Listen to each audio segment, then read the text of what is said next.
नमस्कार।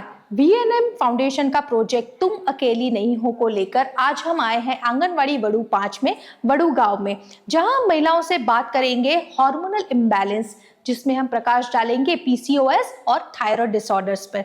साथ में ही हम बात करेंगे मेंस्ट्रुअल डिसऑर्डर के बारे में भी, जो हर उम्र में लागू होते हैं। आइए महिलाओं से बातचीत शुरू करते हैं, उनके प्रतिभाव जानते हैं।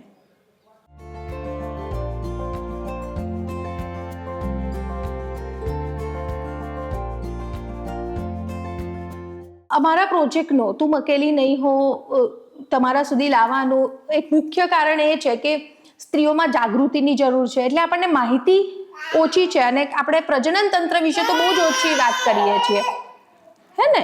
તો એ માટે અમે પ્રોજેક્ટ અહીંયા લાવીએ છીએ। હવે તમે ચોમાસામાં જોયું હશે, હમણાં ચોમાસું વ્યવસ્થિત બેઠું હતું, બહુ જ વરસાદ પડ્યો હતો આપણે ત્યાં, હે ને?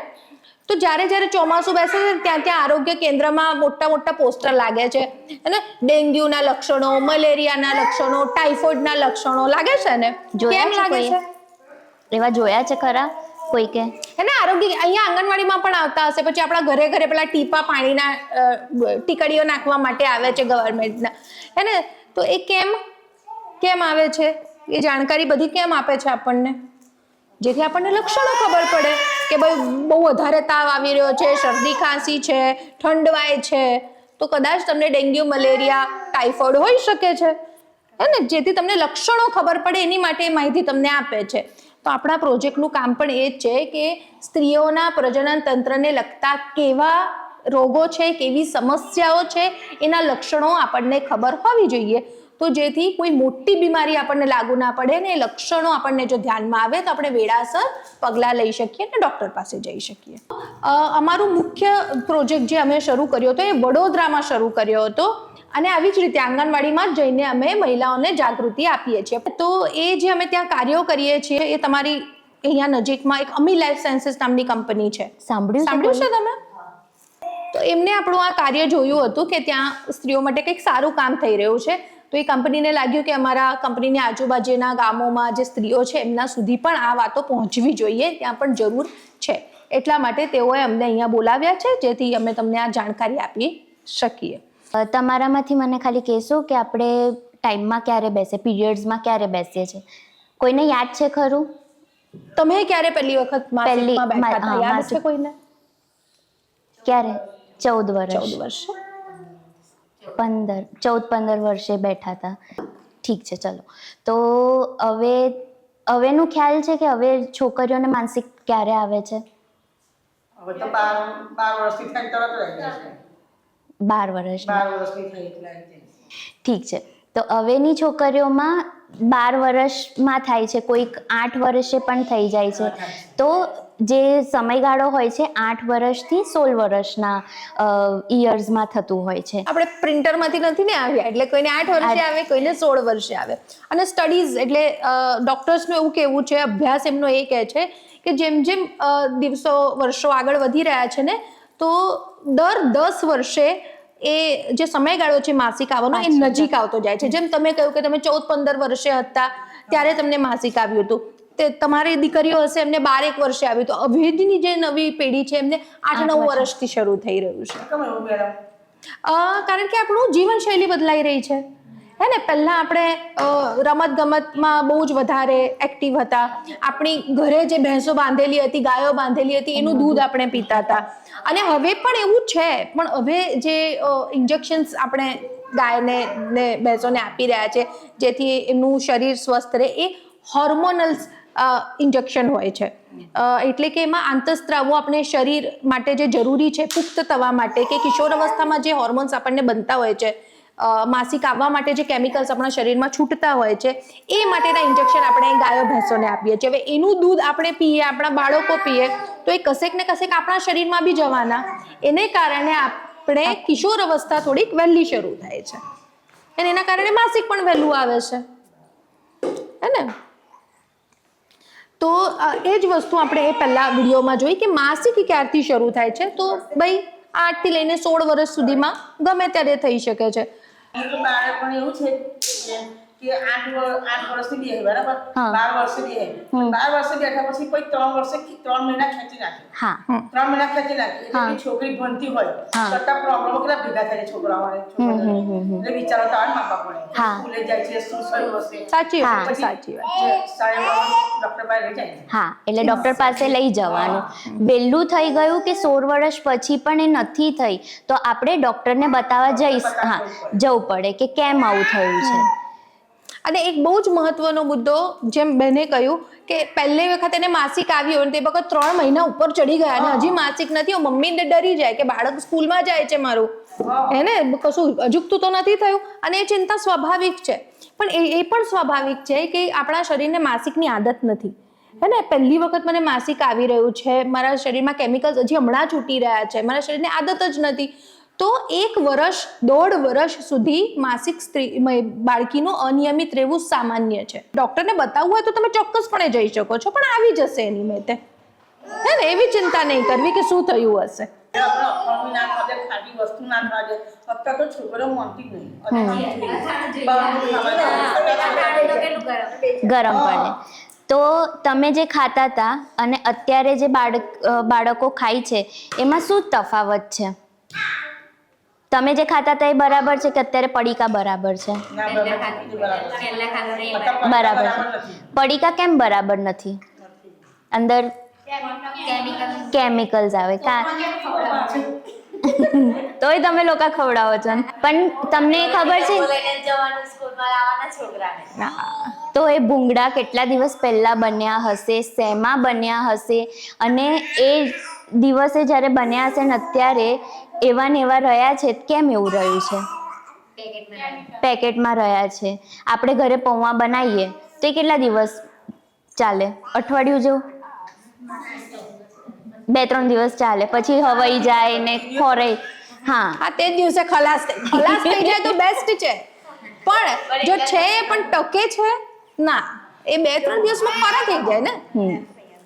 પતી જતા હોય તો એનાથી સારું કાંઈ નહીં બીજું. વેરી ગુડ, એ બહુ સારું છે. ને તો મેડમ જે કહી રહ્યા છે તો એનો અર્થ એવો છે કે ઘરનું બનેલું ખાવાનું એ સમયે આપણને મદદ કરતું હતું કે આપણા શરીરનો બધા જ કાર્યો વેળાસર થાય અને વ્યવસ્થિત થાય. હવે તો આપણું ઊંઘવાનું બી બદલ્યું, આપણે 12-1 વાગતા સુધી બાળકો જાગે છે, હે ને, ફોનમાં રીલ્સ જુએ, અવાજ કરે કે રડે તો લાય ચલ હવે તું આવી જા, મોબાઈલ આપી દો તું ચૂપ થઈ જઈશ, એવું. બરાબર, તે બધું બદલાઈ ગયું. એ બધું બદલાઈ ગયું છે. ખાતા વખતે ફોન જ લઈને બેસે છે, બરાબર છે. તો ડોક્ટર્સનું કહેવું એવું છે કે કિશોર અવસ્થામાં જ્યારે બાળક છે, એટલે કે 8 થી લઈને 18 વર્ષની જ્યારે એમની ઉંમર છે, ત્યારે એમને દિવસમાં 5 વખત આહારની જરૂર છે. 5 વખત શું ખવડાવવાનું? પણ તો 2 ટંક તો આપણે જમવાનું ભોજન બને છે, બપોરનું જમવાનું, રાતનું જમવાનું, બરાબર છે. અને સવારે ઉઠતાની સાથે આપણે દૂધ કાં તો ચા સાથે જે નાસ્તો આપીએ છીએ તે, પણ આ વચ્ચેનો જે ટાઈમ છે કે ભાઈ સ્કૂલે જઈ રહ્યું છે, ટ્યુશન જઈ રહ્યું છે, હે ને, એ સમયે જે ભૂંગળા, ચિપ્સ, આવતામાં પાણીપુરી કાં તો કંઈક બીજું પાસ્તા મોમોઝ ખાતા જે આવે છે, એને એમાં પ્રોબ્લેમ છે. એને ઘરનું ભોજન છે તો બસ, અને એ બી રાત્રે પૂછતો જ, મમ્મી આજે સાંજે શું બનાવવાની છે? શાક રોટલી કે મગ અને ભાત? ના, નહીં ખાવું, હું બહાર ભાઈબંધ સાથે જમીને આવીશ. થાય છે ને એવું. તો એ પ્રોબ્લેમ છે કે એ ખાય છે શું. અને મોટા ભાગનામાં એવું થાય છે કે બહાર પણ જે ઘરનું ખાવા જે આપણે ઘરે બનાવી રહ્યા છે ને, બહાર જઈને એ જ ખાશે. ભાઈ મેં પંજાબી ભાજી અને રોટલી ખાધી, હે ને, તો ઘરે પણ તમે શાક રોટલી જ બનાવી છે, પણ એને એ કેમ ખાવું છે? એમાં સ્વાદ તો બાજુ પર વાત છે, પણ એ દેખાવે બહુ સરસ છે, હે ને. એ કોઈ અલગ આકારની વાડકીમાં આપે છે, ભાઈ શાક તો એ જ છે, અને ચલો ને સેવ ટામેટાનું શાક મંગાવ્યું છે ને, જે મમ્મી સરસ બનાવે છે ઘર, પણ ઉપર એને પેલા ધાણા જે લગાવ્યા છે ને, એ જોવામાં બહુ ફાઇન છે, હે ને, એના લીધે એ ખાય છે. બહાર ના ખાવા જોઈએ, એ જ કહીએ છીએ અમે કે એ આંખેથી પહેલા જમે છે. એટલા માટે આપણે થોડું કદાચ એવો પ્રયત્ન કરી શકીએ કે એને ગમતી રીતે આપણે એને પીરસીએ કે ભાઈ તું ઘરે કઈ જા, આજે મેં બહુ ફાઇન બનાવ્યું છે, બહાર જઈને એ ખાય એની કરતા હું ઘરે બનાવેલું એ ખા. સવારે રોટલી ને કઠોળ આપો. કઠોળમાં મગ છે, ચણા ચણા છે. છે. તો સવારે આખું દાળ ભાત શાક રોટલી છે, પછી બપોરે કંઈક સ્કૂલેથી આવ્યો છે તો સ્કૂલમાં તો એ ખાઈને આવે છે, તો બપોરે એવું હોય તો કઠોળ આપો, મમરા પૌવા છે એવું આપો. બહારની વસ્તુઓ ખાવાની નહીં આપવાની. અને કિશોર અવસ્થા જે છે, આજે મેડમ કહી રહ્યા છે 8 થી લઈને 18 વર્ષની ઉંમર, એ આપણા જીવનનું ફાઉન્ડેશન છે. એક તો માણસના જીવનમાં છે ને 2 જેવા તબક્કા છે જેમાં એનો સૌથી વધારે ઝડપી વિકાસ થાય છે. એક તો એ મમ્મીના ગર્ભમાં હોય છે ત્યારે, પહેલો બીજો મહિનો હોય છે પેટ બી નથી દેખાતું આપણું, પણ 9મા મહિના સુધી બાળક 2.5-3 કિલોનું થઈ જાય છે, 3.5 કિલોનું બી થઈ જાય છે, બરાબર છે. તો કેટલો ઝડપી વિકાસ થયો. અને બીજી વખત એટલા ઝડપથી વિકાસ જો થતો હોય છે એ છે કિશોર અવસ્થા, એટલે કે 8 થી લઈને 18 વર્ષની ઉંમર. હવે તમે આજે 9 વર્ષની દીકરીને મળ્યા છો, આવતા વર્ષે એને મળશો તો તમે ઓળખી નહીં શકો. કેમ નહીં? હાઈટ વધી ગઈ હશે, બીજા કયા ફેરફાર તમને ખબર જ છે, આપણા બધામાં એ ફેરફાર થયેલા છે. તનનો વિકાસ થવા લાગે, અને એને છોકરી જે પહેલા નાની નાની બાળકી લાગતી હતી હવે થોડીક મોટી લાગે છે, સ્ત્રી તરફ હવે એને મમ્મી જેવી લાગવા લાગી, હે ને. એ બધા બદલાવો આપણને જોવા મળે છે. તો એ સૌથી ઝડપી વિકાસનો સમયગાળો છે. કેમ? એક તો આ સમયે માસિક શરૂ થાય છે અને આપણું શરીર મમ્મી બનવા માટે તૈયાર થવાની તૈયારી કરે છે, બરાબર છે. તો આ સામાન્ય બદલાવ છે ને એની કારણ કે આ વિકાસ અને વૃદ્ધિનો સમયગાળો છે, એટલા માટે આહારનું મહત્વ છે. આ જીવનનો બહુ જ મહત્વનો પાયો છે. જો આ સમયે એનો આહાર બરાબર છે, વેળાસર સૂવે છે, વેળાસર ઉઠે છે, યોગ્ય ખાય છે, કસરત કરે છે, એનું વજન, એની હાઈટ, એ બધું જ નિયંત્રણમાં છે, તો એના જીવનમાં બીજા કોઈ જ તબક્કામાં એને કોઈ જ તકલીફ નહીં થાય. એટલા માટે આ તબક્કો મહત્વનો છે. હમણાં એક સમસ્યા બહુ વધારે જોવા મળી રહી છે જેને PCOS કહેવાય. સાંભળ્યું છે કોઈએ PCOS કે PCOD? કોઈ કે? હા, તમે મને ખાલી કહેશો તમને એ બાબતે શું ખબર છે? હા, પણ હા, પણ આનું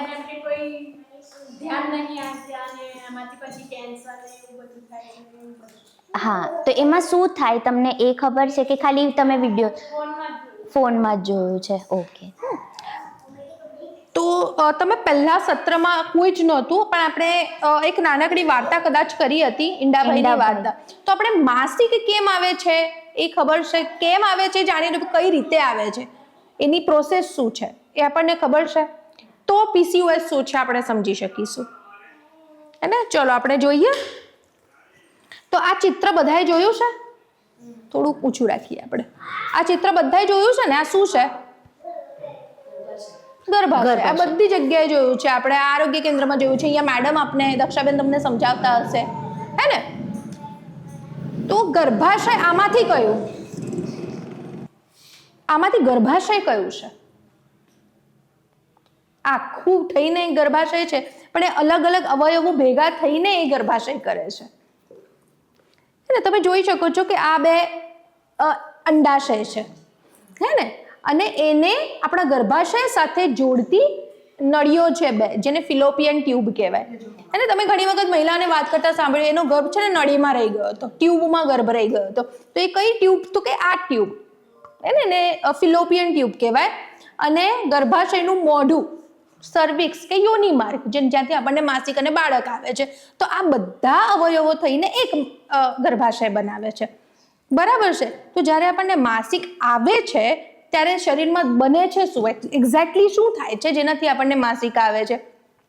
તો એની એક છે ને અમે નાનકડી વાર્તા બનાવી છે જેથી સમજવામાં આસાની થાય આપણને, અને ખાસ કરીને કિશોરીઓને. તો જ્યારે આપણને માસિક આવવાનું હોય છે ત્યારે આપણા શરીરમાં અમુક એક પ્રકારના કેમિકલ્સ રિલીઝ થાય છે. તો શું થાય છે?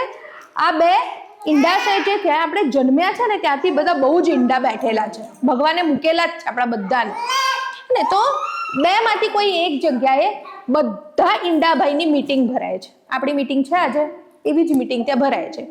તો શેની માટે મીટિંગ ભરાય છે? તો કોઈ એક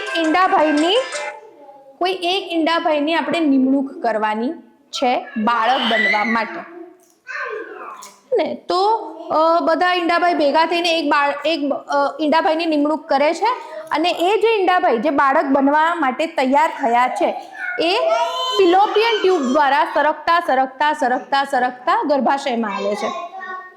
હે ને, તો એ બાજુ તો ટ્યુબમાં હોય છે.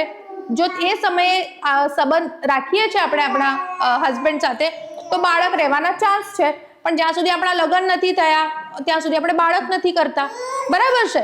તો એ ઈંડાભાઈ આવીને ક્યાં બેસે છે? ગર્ભાશયમાં. એ મહેમાન બનીને આવ્યા છે ગર્ભાશયમાં.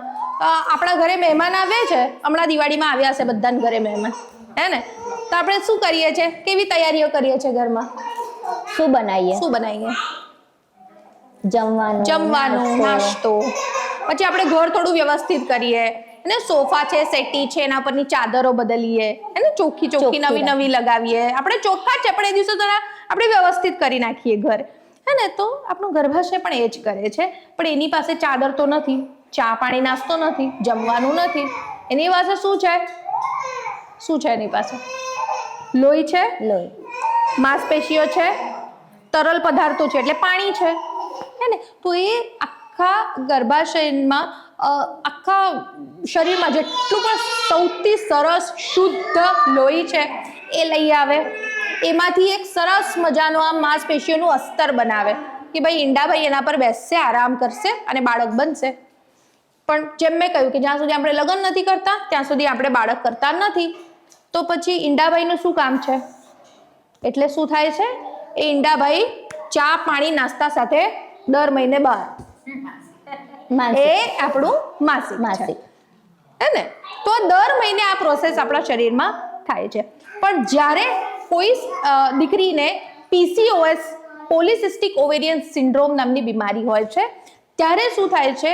તો જેમ મેં કહ્યું અહીંયા દર મહિને એક મીટિંગ ભરાય છે ને, તો એ મીટિંગ તો ભરાય છે દર મહિને, પણ બધા ઈંડાભાઈ બેસે છે ત્યાં કે કોણ ઈંડાભાઈ બાળક બનશે, પણ એ લોકો નક્કી જ નથી કરી શકતા કે કયા ઈંડાભાઈ બાળક બનશે.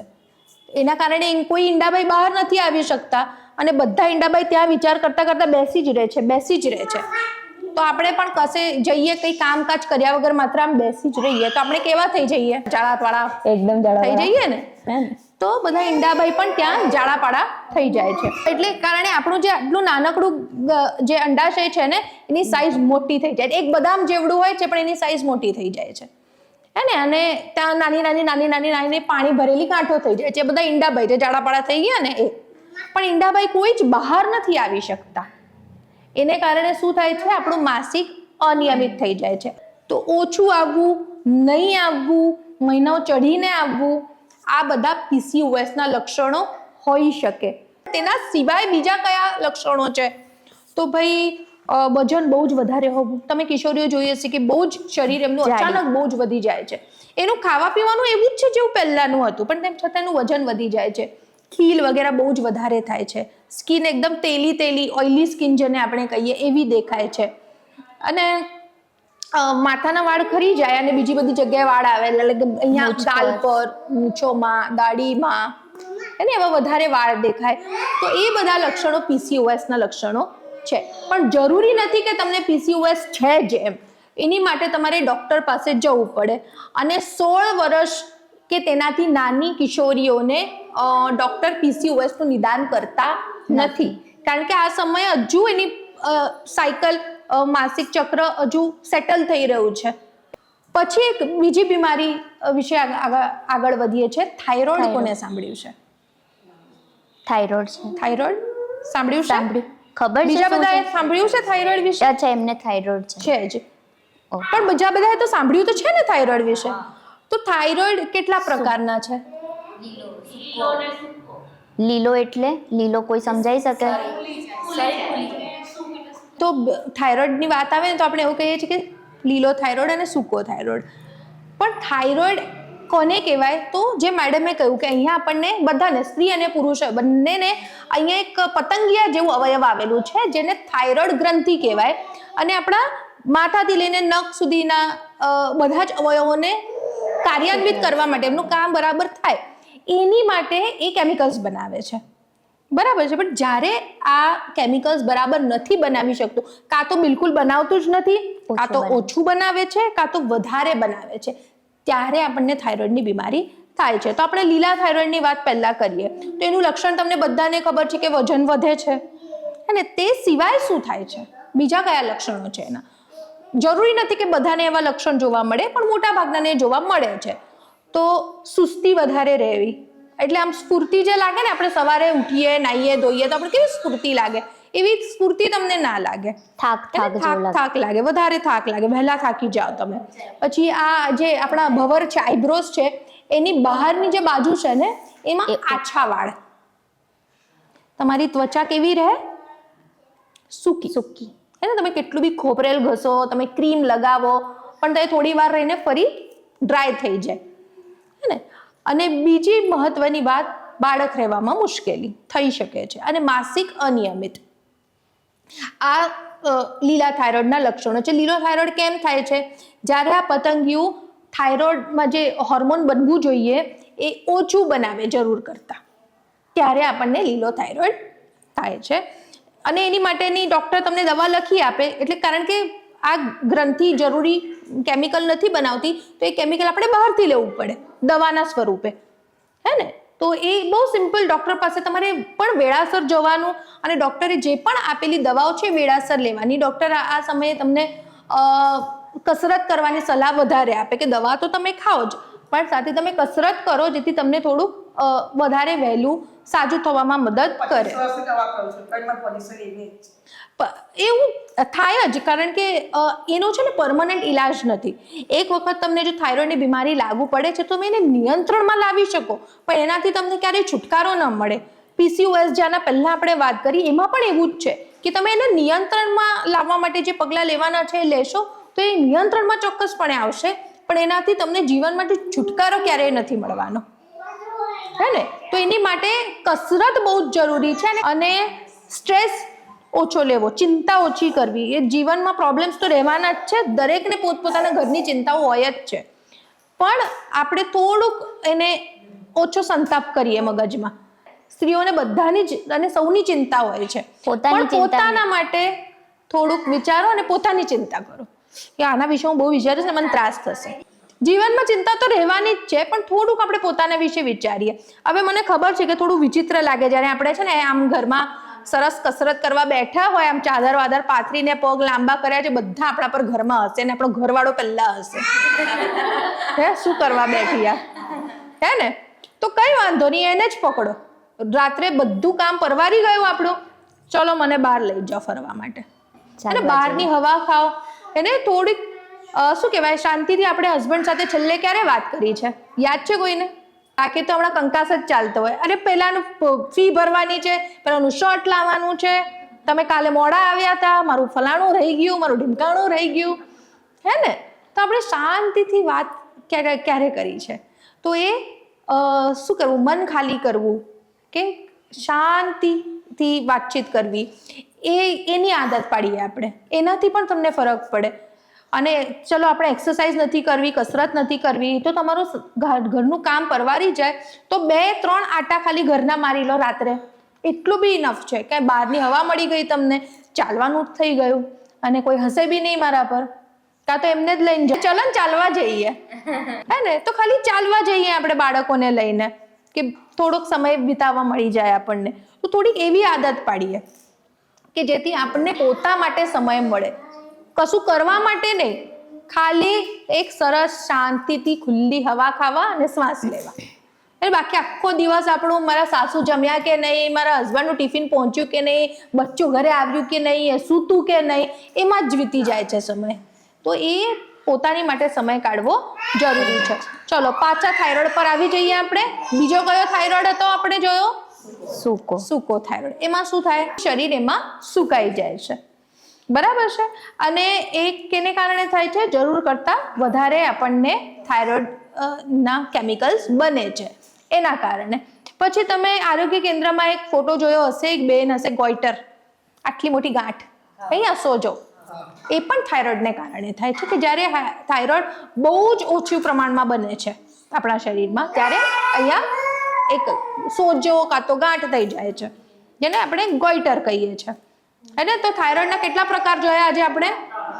3: સૂકો, લીલો અને ગોઈટર. તો એ ત્રણેય થાઇરોઇડ જે ગ્રંથિ છે એમાં યોગ્ય પ્રમાણમાં કેમિકલ્સ, હોર્મોન્સ નથી બનતા, એને કારણે થાય છે. એના પહેલા આપણે શેની પર વાત કરી? પીસીઓએસ ઉપર. પીસીઓએસ નું આખું નામ છે પોલિસિસ્ટિક ઓવેરિયન સિન્ડ્રોમ, પણ મોટે ભાગે એને પીસીઓએસ તરીકે જ ઓળખાય છે, જે મોટા ભાગે કિશોર અવસ્થામાં જોવા મળે છે. તમારા આસપાસ જો એવી કોઈ સ્ત્રીઓ કે દીકરીઓ છે જેમને પીસીઓએસ કાં તો થાઇરોઇડ છે, તો એમને તમે સપોર્ટ કરો. હવે વજન કોઈનું વધારે છે તો આપણે દીકરીઓને કહીએ છીએ, ખાસ કરીને આપણાથી નાની નાની છોકરીઓ જે હોય અચાનક એનું વજન વધેલું લાગે છે, 2 રોટલી ઓછી ખાજે, કહીએ છીએ ને આપણે, અરે અમને ખૂટી પડશે, હે ને? તો આપણે એવી ટિપ્પણીઓ નહીં કરીએ. એને ખબર છે કે એનું વજન વધારે છે અને એને એનો ડર બી છે, એને સંકોચ બી છે, એને શરમ બી છે, તો આપણે એમાં વધારો ના કરીએ. ત્યારે જાડી તો એ જાડી તમારું કાનમાં એને વાગતું જ રહેશે. એને કારણે ટેન્શન આવતું, હું ક્યારે પતલી થઈશ, હું ગંદી લાગુ છું, હું સારી નથી લાગતી, હે ને? તો એ ટેન્શન આપણે એને ના વધારીએ. કોઈ સ્ત્રીને થાઇરોઇડને કારણે કે કોઈ બીજા કારણોસર બાળક રહેવામાં મુશ્કેલી છે, લગ્નને 2-3 વર્ષ થઈ ગયા છે, હજી બાળક નથી, તમારે ત્યાં પેંડા ક્યારે આવ્યા છે, પેંડા દુકાને જઈને ખાઈ લઈએ આપણે, આવી ટિપ્પણી નહીં કરીએ એના ઉપર. કારણ કે આપણાને ખબર નથી ને કે એમની સાથે શું વીતી રહ્યું છે, કે એમને શું તકલીફ છે, હે ને?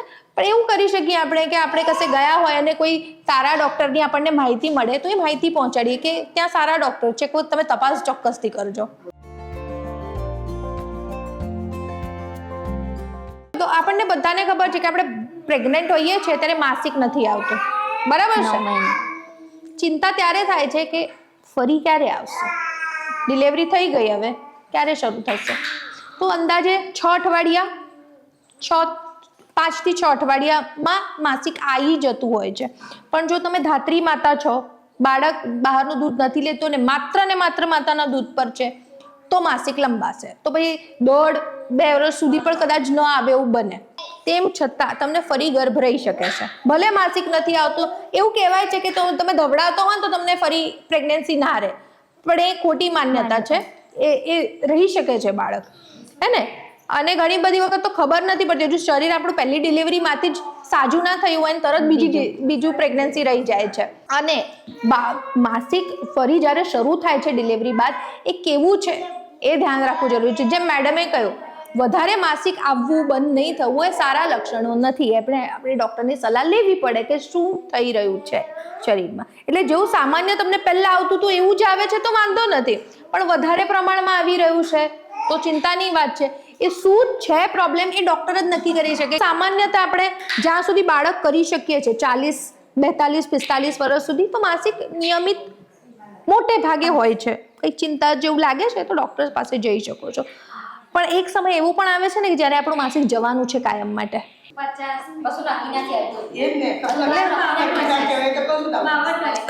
વર્ષ એટલે કહું છું ને, અંદાજે 45 થી લઈને 55 વર્ષ સુધી ગમે ત્યારે જઈ શકે. કોઈને 45 જતું રહે, કોઈને 40. એવું પણ છે કે 45 પહેલા પણ જઈ શકે. એને પ્રીમેચ્યોર મેનોપોઝ બી કહેવાય, કેમ કે વહેલા જતું રહ્યું સમય કરતા, હે ને? એવું થાય છે, ઓછું થાય છે પણ થાય તો છે જ. પણ એવું થતું હશે કે અચાનક જતું રહેતું હશે? કઈ પહેલા લક્ષણો?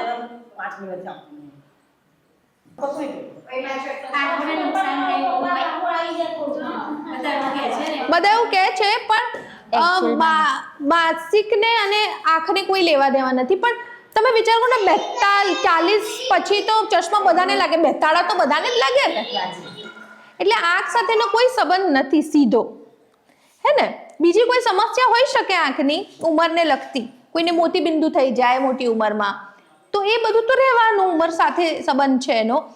પણ માસિક અચાનકથી બંધ થઈ જાય એવું નથી હોતું, કારણ કે જેમ આપણે શરૂઆતમાં વાત કરી કે આપણા શરીરમાં કેમિકલ્સ બનવાના શરૂ થાય છે ત્યારે આપણને માસિક આવે છે. તો મોટી ઉંમરમાં આપણું માસિક ધીમે ધીમે કરીને ઓછું બને છે, એની કારણે માસિક આપણને ઓછું આવતું થાય છે. એ પહેલા 7 દિવસ આવતું તો હવે 5 દિવસ આવશે, 2 દિવસ આવશે, પછી 1 મહિનો આવ્યું, 2-3 મહિના નહીં આવ્યો, અનિયમિત થઈ જાય. અને પછી એક સમય એવો આવે કે સળંગ 12 મહિના તમને માસિક નહીં આવે. એનો મતલબ છે કે તમે હવે મેનોપોઝમાં છો, એટલે તમારું માસિક બંધ થઈ ગયું છે, હવે ફરી નહીં આવે અને નહીં આવવું જોઈએ. 12 મહિના સલંગ, તમે 45 થી લઈને 55 વર્ષની ઉંમરમાં છો, તમને 12 મહિના સલંગ, 1 વર્ષ સલંગ માસિક નથી આવ્યું, અને એના બાદ તમને એક દિવસ માટે એક ટપકું પણ માસિક જો દેખાય છે તો આપણે તરત ડોક્ટર પાસે ભાગવાનું. કેમ? તો એ કદાચ ગર્ભાશયના કેન્સર તરફ ઇશારો કરે છે. જરૂરી નથી કે છે, એ ડોક્ટર નક્કી કરશે કે બીજું કંઈ છે કે કેમ. જેમ હમણાં મેડમે કહ્યું કે મારી સાસુને વધારે જતું તો આપણા શરીરમાં છે ને લોહીની ટાંકી નથી કે હવે જવાનું છે ને તો હું ખાલી કરી નાખું અને પછી હું ફરી ટાંકી નહીં ભરું, હે ને? એવું નથી, હે ને? આપણે હોર્મોન્સ જે આપણા શરીરના કેમિકલ્સ છે એ નક્કી કરે છે કે આપણું માસિક કેવું છે અને કઈ રીતે જઈ રહ્યું છે. તો વધારે માસિક દેખાઈ રહ્યું છે તો ડોક્ટર પાસે તરત જવાનું. આપણા શરીરના હોર્મોન્સ મેનોપોઝમાં ઓછા થાય છે, વધતા નથી, એટલે માસિક પણ આપણું ઓછું થવું જોઈએ. ડોક્ટર પાસે ગયા છો અને ડોક્ટરે કીધું છે કે નોર્મલ છે તો વાંધો નથી, અને માસિક હવે જતું રહ્યું છે અને હવે તો અમને નિરાત છે, હવે બસ શાંતિ છે, એવું નથી. માસિક સાથે કેન્સર કે બીજી બધી બીમારીઓનો સીધો કોઈ સંબંધ નથી, પણ ઉંમરનો છે. જેમ જેમ આપણી ઉંમર વધે છે આપણને હૃદય રોગના પ્રોબ્લેમ્સ વધારે થાય છે, હાડકાના પ્રોબ્લેમ, કારણ કે આપણા હોર્મોન હવે બનતા બંધ થઈ ગયા છે, અને તો મોટી ઉંમરમાં આપણને ફ્રેક્ચર વગેરે વધારે થાય છે, તો કેલ્શિયમ ની જરૂર વધારે છે. તો આમાં બી ખોરાકનું મહત્વ છે. રેગ્યુલર શરીરની તપાસ જરૂરી છે. સ્તન કેન્સર પણ 40 વર્ષની ઉંમર બાદ સૌથી વધારે જોવા મળે છે. તો વર્ષમાં એક વખત આપણે કેન્સરની તપાસ કરાવીએ. સૌથી પહેલા તો સ્તન કેન્સર, તો સ્તનની તપાસ તમે ઘરે કરી શકો છો. આપણે બધા નાહીએ છીએ એ સમયે સ્તનને વ્યવસ્થિત હાથ લગાવીને ચેક કરવા કે કોઈ પણ જગ્યાએ કોઈ ગાંઠ નથી લાગતી, એનો રંગ નથી બદલાયો, દુખાવો નથી કોઈ પણ જાતનો, નિપલ્સ બરાબર છે, નિપલ્સનો રંગ બરાબર છે, એ બધું જ આપણે ચેક કરવાનું છે. એ જાતે જ કરવાનું છે. એ તમે અરીસા સામે ઘરમાં એકલા હો ત્યારે કરી શકો છો, અથવા તો નાતી વખતે હાથ લગાવીને ચેક કરી શકો છો. તે સિવાય ડોક્ટર પાસે જઈને બ્રેસ્ટ સ્ક્રીનિંગ જે હોય છે એ કરાવી શકો છો. અને ગર્ભાશયના કેન્સર માટે વેળાસર દર વર્ષે આપણે આપણા શરીરની ચકાસણી કરાવીએ. એટલે તો ગર્ભાશયનું કેન્સર, અંડાશયનું કેન્સર, અને મુખ્ય વાત મહત્વની એ ગર્ભાશયના મોઢાનું કેન્સર હવે વધારે જોવા મળે છે. અને ગર્ભાશયના મોઢાનું જે કેન્સર છે ને એ એક વાયરસને કારણે થાય છે. હવે કોરોના બધાને થયો તો, કોઈને કોરોના અહીંયા કોઈને નથી થયો, તો કોરોના શેના લીધે થતો હતો? એક વાયરસને કારણે, એક જીવાણુને કારણે. એવી રીતે ગર્ભાશયના મોઢાનું કેન્સર જે છે એક જીવાણુને કારણે થાય છે, HPV વાયરસ, હે ને?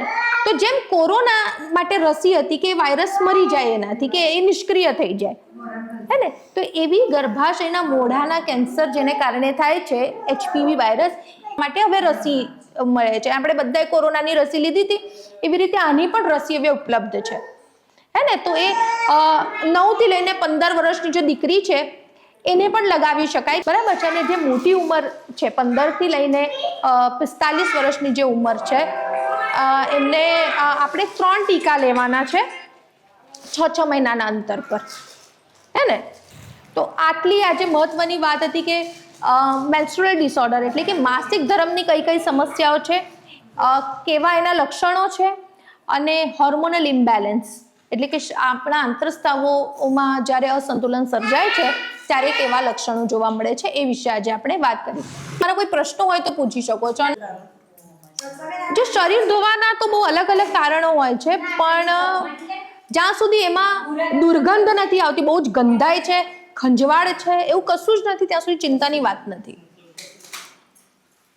એ આપણા શરીરને ચોખ્ખાઈનું પોતાનું એક સિસ્ટમ છે, તો એવું થાય છે. જો કોઈ સીધો સંબંધ નહીં, જ્યાં સુધી તમને તકલીફ નથી, એટલે કમરમાં બહુ દુખે છે, પેઢુમાં દુખે છે, બસ, તો પછી ચિંતા જેવું કશું નથી.